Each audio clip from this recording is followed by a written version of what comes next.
Hello, I'm Ryan Liberty, and right now I would like to discuss with you the answer to the question, what is a phobia? Ooh, ah. Alright, we're back and we're ready to answer the question, what is a phobia? But before I get to that, there's important things that I need to go over. So the first thing is that this information should not be used to diagnose yourself or anybody else. Only a trained professional can do this. And this is actually only a description of a phobia. These are not the diagnostic criteria, so this information should never be used to diagnose in the first place. Also, if the label of phobia or any of the terms that I'm using here upset you in any way or they cause you distress, it's okay to just let go of those terms. This is really just meant to point you in the direction of something that may be going on in your life. It's not meant to cause you distress or to prevent you from healing anyway. So if it doesn't serve you to use the term phobia, then just let it go and just listen for the information to see if that's what's going on in your life maybe, or somebody that you know.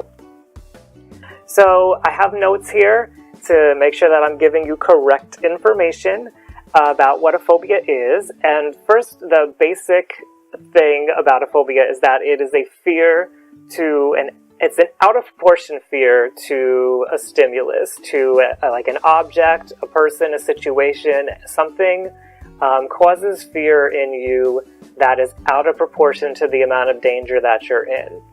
So, if you've got an animal right in your face threatening to bite you, then that is not a phobia, because that's a realistic fear and it's immediately threatening. But if you have an animal that's behind a cage and it's, feet, meters, yards, whatever it is, miles away from you, and you're having this intense fear that your life is in danger, that would be an out of proportion fear, and that's an indication that you have a phobia.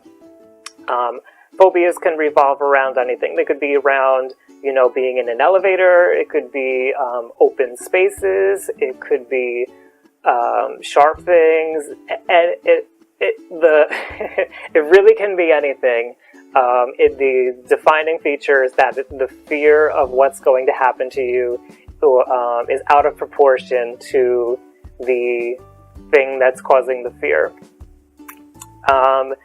It's the exposure to what the fear is about that creates feelings of anxiety and overwhelm in you, and those feelings could also manifest in a very acute panic attack. I have another video about what a panic attack is.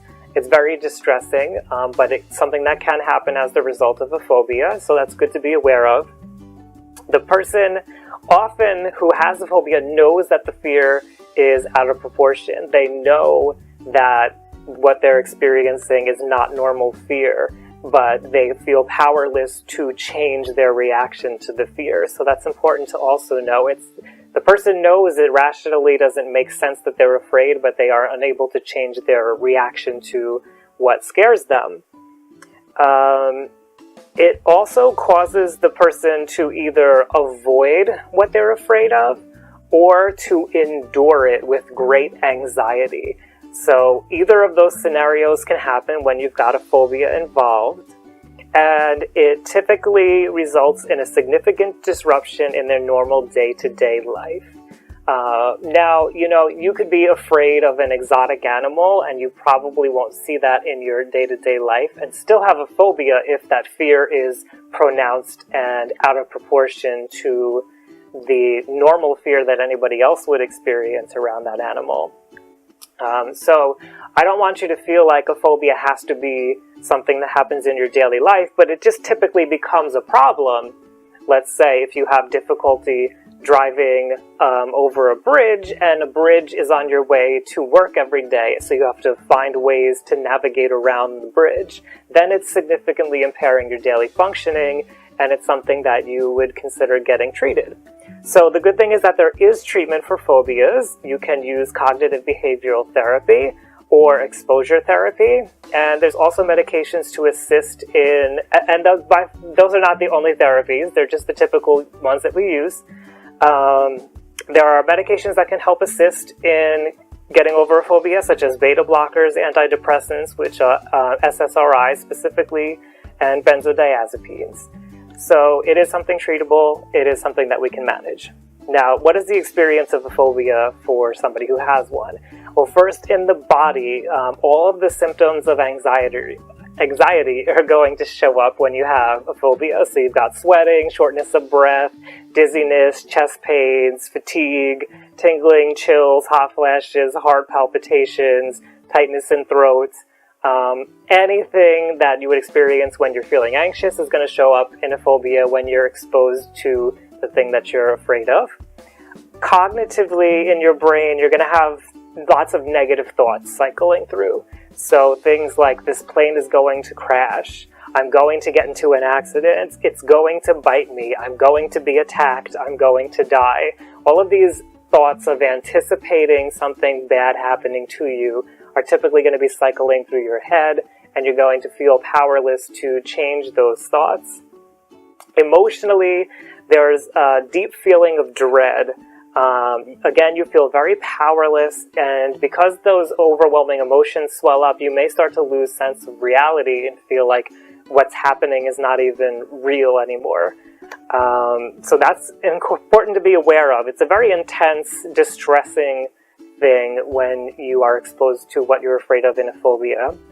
And behaviorally, you are probably going to try to avoid the thing that gives you a phobia, and if you are around it, you're going to react with anxiety, and that may manifest in a panic attack, as I said earlier.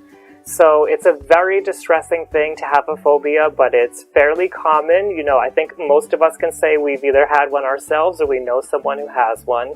It's treatable, something we can manage. So with that said, I hope I've given you a nice human perspective on what a phobia is. And I thank you for joining me to learn that information today.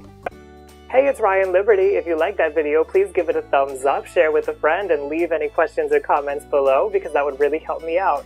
If you find that you're stressed trying to achieve your goals, I have a free tool for you today that will help you get your goals done, so click to get that. And if you'd like to see the rest of my videos, click subscribe. As always, I want to remind you that your life matters. Nobody can question your worth. However it is that you're feeling, whatever it is that you're going through, it's okay, and you are loved. Thanks again for watching.